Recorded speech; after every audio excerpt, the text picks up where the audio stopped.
Death at Daisy's Folly. Chapter 5. No one who stayed at Easton never forgot their hostess, and most of the men fell hopelessly in love with her. In my long life spent in so many different countries, and during which I have seen most of the beautiful and famous women of the world, from film stars to queens, I've never seen one who was so completely fascinating as Daisy Warwick. Eleanor Glynn, The It Girl. Romantic Adventure, 1936. It was a warm, bright afternoon, and luncheon was to be served on the terrace behind Stone Hall, Lady Warwick's Elizabethan folly. The two-story cottage, called Daisy's Folly by everyone who visited there, was a pleasant stroll from the lodge in a shady corner of the park. It was an old stone-fronted house with a slate roof that a countess had rebuilt as a two-story Tudor cottage and furnished with valuable antique chairs, tables, and tapestried beds and quaint books. Behind the Folly was a landscape terrace and a coppice of young trees, each one planted by her special friends, the Prince beech trees foremost among them. There, too, was Daisy's garden of friendship, planted with flowers given to her by acquaintances, each identified by the name of the donor. Following Ellie's suggestion, Kate had dressed in her blue wool costume with a gorge skirt and matching puff-sleeved velvet jacket, a compromise between style and comfort. Amelia had wound her heavy auburn hair high on her head and perched it on a blue velvet toque decorated with 3 peacock feathers. Glancing in the mirror before she left her room, Kate had felt a glow of satisfaction at her appearance, and nervous anticipation at the thought of seeing Sir Charles at luncheon. Kate and Ellie walked to the Folly together, Kate holding her breath for a mention of the Duchess's dilemma. If Ellie had read the story, she would immediately deduce that it was about her mother, and that Kate was its likely author. Beryl Bardwell had, quite foolishly Kate now admitted, used the autocratic Lady Marston as her model for the imperious Duchess, and the Duchess' home was clearly recognizable as Marston Manor. Even the plot of the story, which involved some missing jewels, would be familiar to Ellie, for she herself had been involved, as had her brother. True, Beryl had substituted sapphires for Lady Marston's emeralds and altered some of the most important circumstances, but the remaining similarities would surely catch Ellie's eyes. Uncomfortably, Kate wondered whether she should confess what she had done and beg for Ellie's forgiveness, but Ellie gave no evidence that she had yet read the story, and she chattered so much that Kate finally gave up on trying to insert anything of importance into the conversation. Luncheon was to be served under a large yellow tent on the veranda behind Daisy's Folly. The guests took their seats at 5 tables, each covered by a snowy white cloth decorated with a crystal vase of hothouse flowers and attended by its own footman. To Kate's right sat Sir Reginald Wallace, her dinner partner of the previous evening. He was a slender man with a high forehead, pink skin, and a tight-lipped mouth that did not seem to know how to smile. Occupying the opposite seat was Lady Felicia Metcalfe, an angular, bony woman in her late 30s, with pinched cheeks, improbable blonde curls, and a practiced smile whose conversation seemed to consist primarily of trifling complaints. To Kate's left, much to her consternation, sat Sir Charles Sheridan. After greetings, did it seem that Sir Charles's glance lingered on her face rather longer and more questioningly than usual, the table talk turned to the fatal accident that had befallen the royal groom in the stable. "Bit of bad luck, that," Sir Reginald said, as the footmen removed their empty soup plates and served quail in aspic. From Sir Reginald's conversation last night, Kate had gathered that he was a staunch member of the squiracy whose chief passions were hunting and shooting. "But these things happened," he added. "My wife, of course, was killed in a riding accident." Lady Felicia made a consoling noise. "And last year I lost my best loader. Rose up just as Lord Ribblesdale swung the butt of his gun and was caught square in the temple. Chap turned up his toes and died without a word. Poor Rippy felt dreadful. Spoiled the morning shooting for everyone." Especially for the loader, Charles remarked dryly, but Sir Reginald had already bent his head to hear Lady Felicia's animated story about someone, Kate didn't catch the name, who had accidentally shot a beater, causing him to lose a leg. Kate turned to Sir Charles. "I saw the commotion from the breakfast window room this morning," she said in a low voice, "although I couldn't hear what was going on. Amelia told me that the prince has asked you to look into the affair so he can report back to the princess." Kate hadn't been surprised that Amelia knew so much about what had happened. There was no keeping secrets from the servants, especially when one of them was involved. Kate had asked as many questions as she could without seeming overly curious. "He did," Sir Charles said somberly, "but there is little to be learned. From the look of it, I would say that the horse is not at fault. The blow was struck at an angle, and the wound is more consistent with that of a blunt." He stopped as the footman replenished his wine. "Forgive me, Kate," he said with a small smile. "The description is hardly appropriate to the luncheon table." "Oh, no," Kate said hastily. "I want to hear."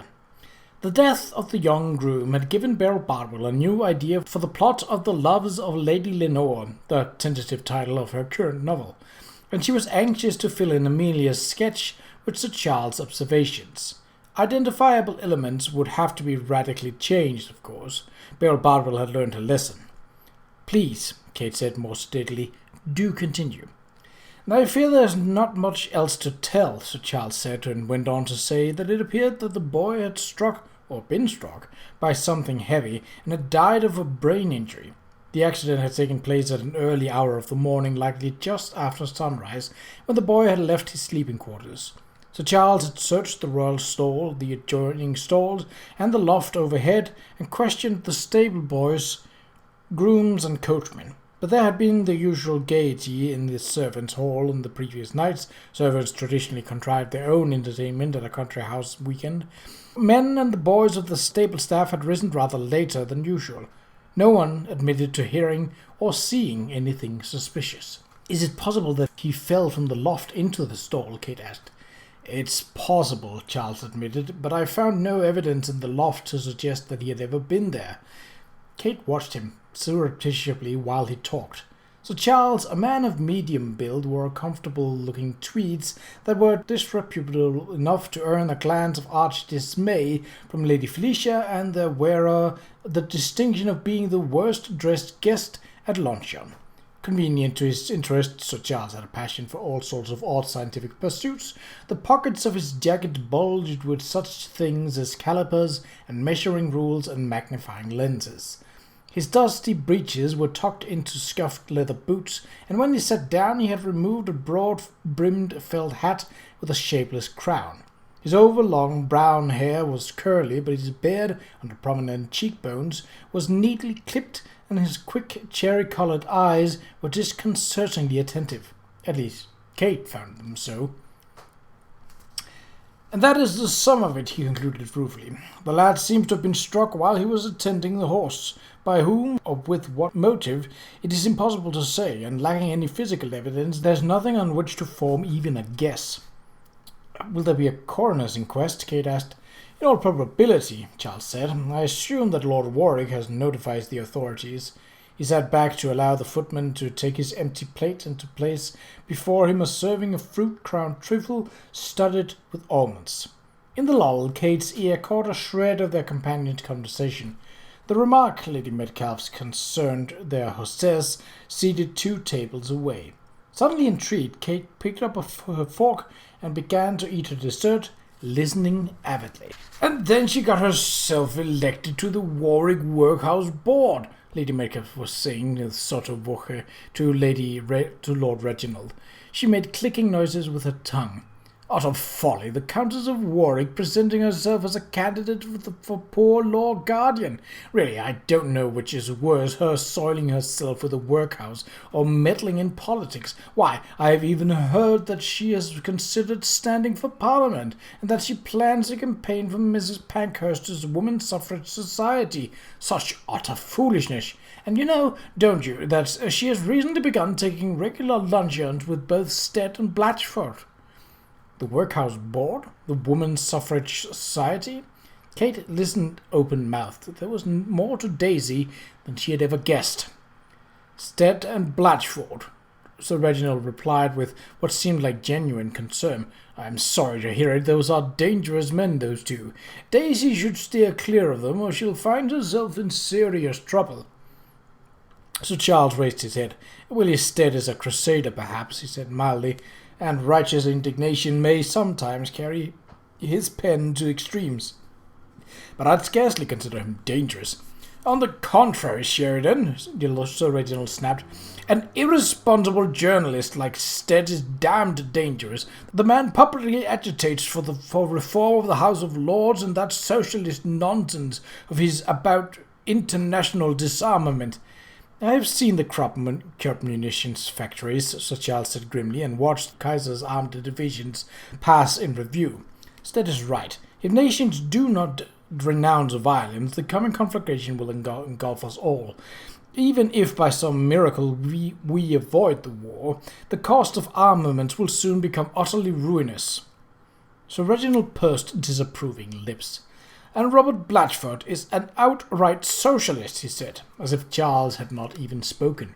"Advocates an 8-hour day, old age pensions, trade unions, even a Labour Party. Men like Blatchford instead will destroy the future of England as we know her." His clean-shaven pink cheeks were suffused with red, and his voice was rising as he spoke. "Everything we believe in, all decency, all distinction, will go by the board. It is dangerous for Daisy to meddle in such hazardous affairs." "Dear Reggie," a light voice said sweetly, "in whose affairs is it dangerous for me to meddle? The Duchess of Devonshire's, perhaps?" Kate looked up, startled. She had been so intent on the conversation that she had not noticed that coffee and cordials were being served, and that guests were beginning to move from table to table. At her shoulder stood their hostess, a crystal glass in hand, a gay smile on her alluring lips. "The Duchess' affairs might have distinction, but they can hardly be thought hazardous or indecent," Daisy added with a laugh. "She assures me that they are all entirely platonic." Sir Reginald scraped back his chair and stood, his thin neck reddening. "Ah, Daisy," he said shortly. He glanced at her and swiftly away, a glance that to Kate revealed a very great deal. "I was just saying that you consider the editor of the Clarion to be a dangerous man." Lady Warwick's trill of amused laughter was coloured by deep sarcasm. "Really, Reggie, don't you think you are overstating the case?" Lady Metcalfe's smile was lazy, but the pulse beating in her throat gave her away. "Reggie was speaking out of concern for your welfare, Daisy. After all, a known socialist like Blatchford, well, one never wishes to endanger one's position, does one?" Her eyes flicked briefly to Kate and Sir Charles, and her lips curved upward in an artificial smile. "But perhaps we could continue this discussion at another time. Our table companions must find us tedious." Kate had not found the discussion tedious at all, fascinating rather. Obviously there were strong tensions here, both personal and political ones. She wondered fleetingly whether it was possible under the circumstances to separate the two at all. "Of course," Lady Warwick agreed smoothly. "Kate, Charles, I hope you will forgive our boring chatter, but I must say, dear Reggie, darling Felicia, that my choice of luncheon partners is hardly likely to endanger my position or imperil the future of England at all." Lady Felicia's eyes went to the Prince of Wales, who was chatting companionably with Lord Warwick at a nearby table. "Of course," she said softly. "You're right. You're always right. My dear Daisy, you are so exceedingly clever." Sir Reginald had glanced at the Prince too, and seemed suddenly agitated. He flung down his napkin. "Don't you see, Daisy, it's precisely your position that puts you in jeopardy. It is utterly foolish to—" "Daisy," Charles said mildly, "may I offer my compliments to your chef?" He stood as well. "The luncheon was excellent, particularly the trifle. But I wonder, might we have a word or two about your plans for tomorrow's excursion?" And in an instant he had taken Lady Warwick's arm and guided her away from the table. With a flushed face and lowering brows, Sir Reginald stood staring after them. Then he muttered something, stuffed his hands in his pocket, and stalked off in the other direction. Lady Felicia turned to watch him go, her face hardening in a telltale expression. A moment later she turned back, struggling to regain her composure, and gave Kate a vinegary smile. I fear our conversation must have been totally baffling to you, my dear. You Americans are so democratic, so refreshingly unimpressed by our distinctions of rank and our emphasis on one's duty to one's class. Kate felt the anger rise up in her at the woman's patronizing tone. Unimpressed, perhaps, she said, but hardly baffled, although it would be difficult for any American to imagine why Lady Warwick should not lunch with whom she pleases, socialist or no.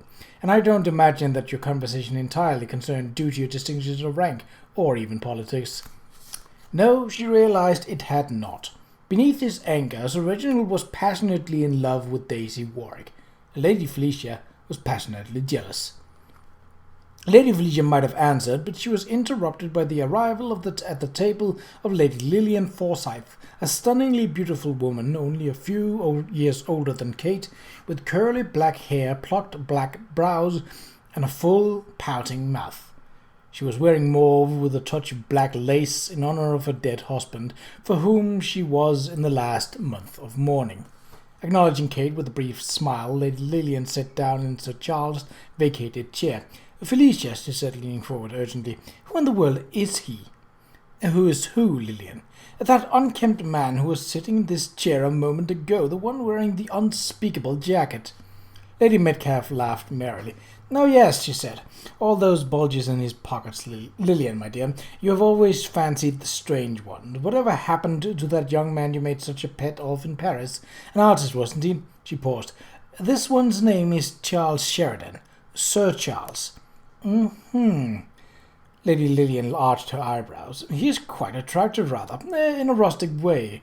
I wonder, I have not seen him before. Is he a sportsman?" "I fancy not," Lady Felicia replied, "but perhaps our American friend can tell us more. I believe they are acquainted. This is Miss Ardley, Lillian. Miss Ardley, I present Lady Lillian Forsyth." Lady Lillian turned to Kate, held out her hand, and said in a charmingly delicate flutter of run-on sentences, "Miss Ardley, it's so good to meet you, and do please forgive my inquisitiveness, but you really must tell all. Who are Sir Charles's family? Where are their estates?" Feeling half a traitor, Kate said, "He comes from Suffolk, near Ipswich. His elder brother is the Baron of Somersworth."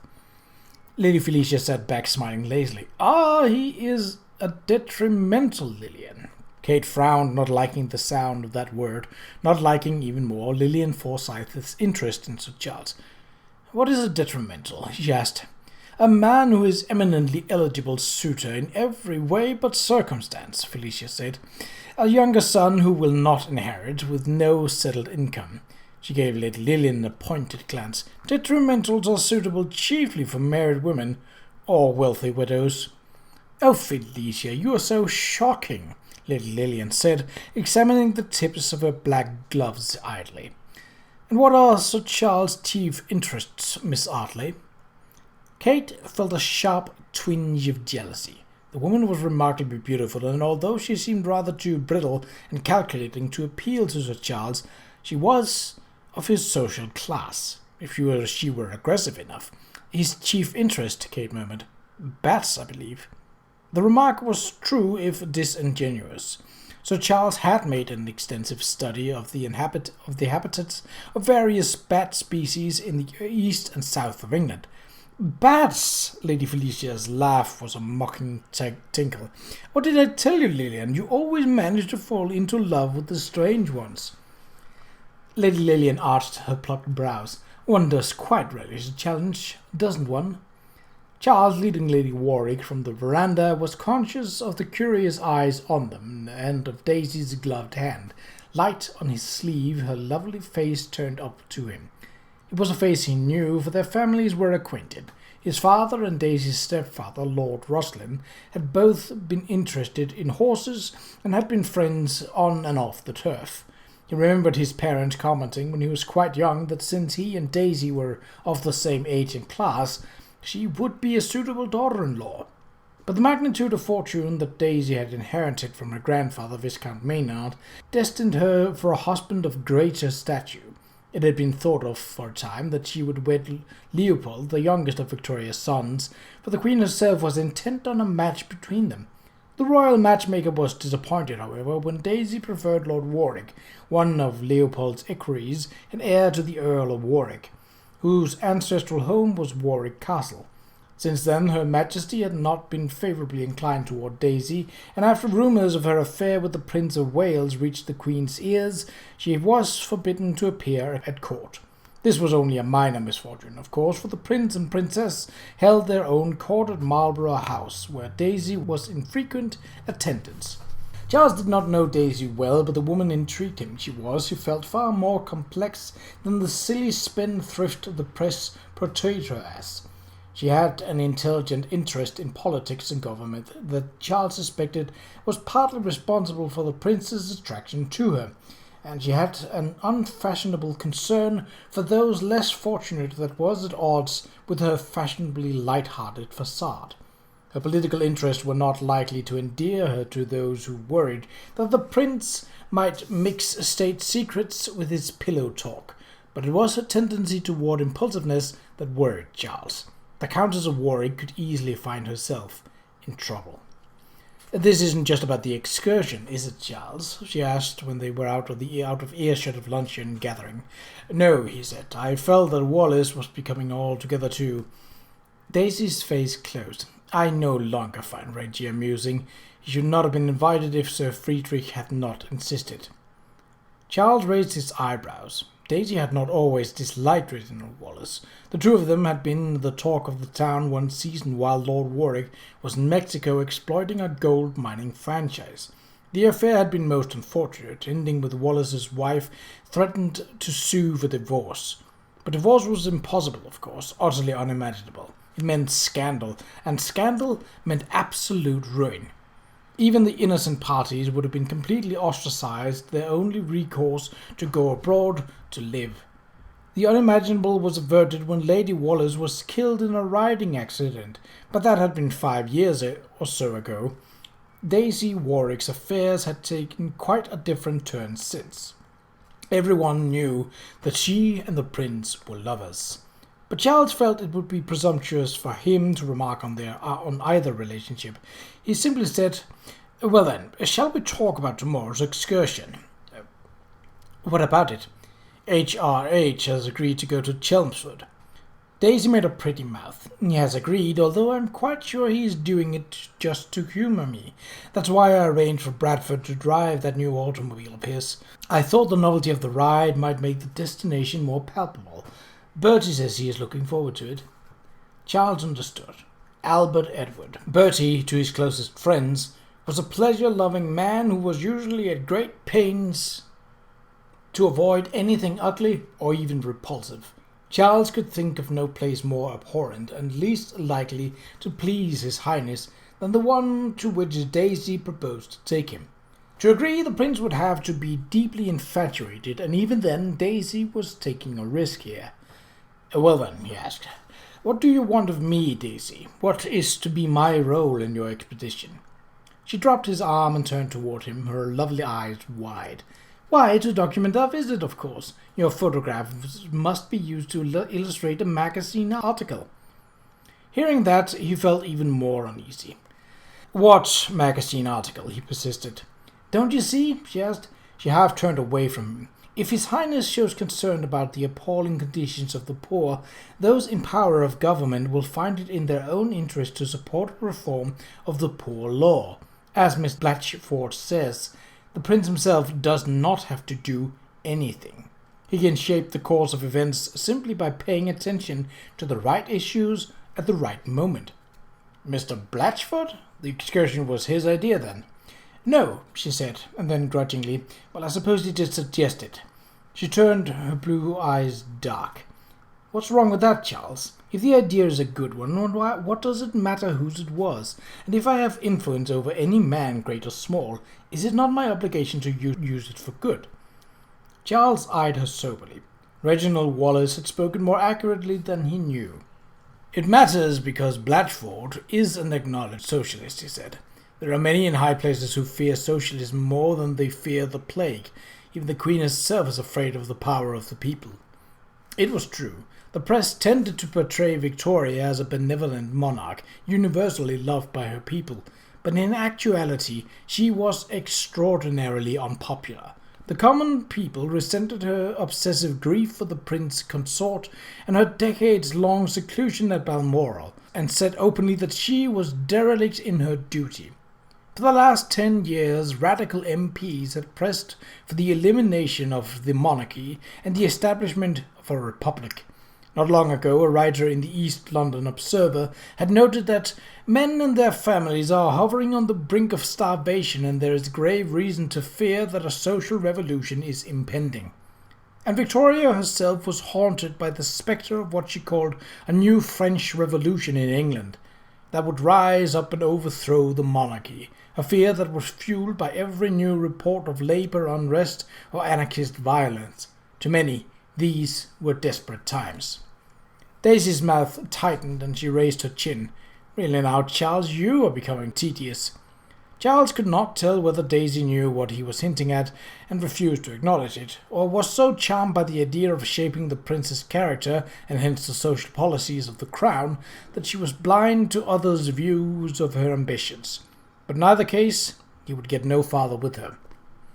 "Then I shall hold my tongue and ready my cameras," he replied lightly. "And you, my dear Countess, will have your photographs, unlovely though they may be." "Thank you," she said with dignity, and nothing more was said about tomorrow's excursion. But Charles felt apprehensively that Daisy was playing with fire. There were those at Buckingham Palace who would be desperately alarmed if they believed she had inflamed the heir apparent with such incendiary socialist ideals as the reform of the poor law. And that was exactly what some would think when they heard that the Countess of Warwick had taken the Prince of Wales to the Chelmsford workhouse.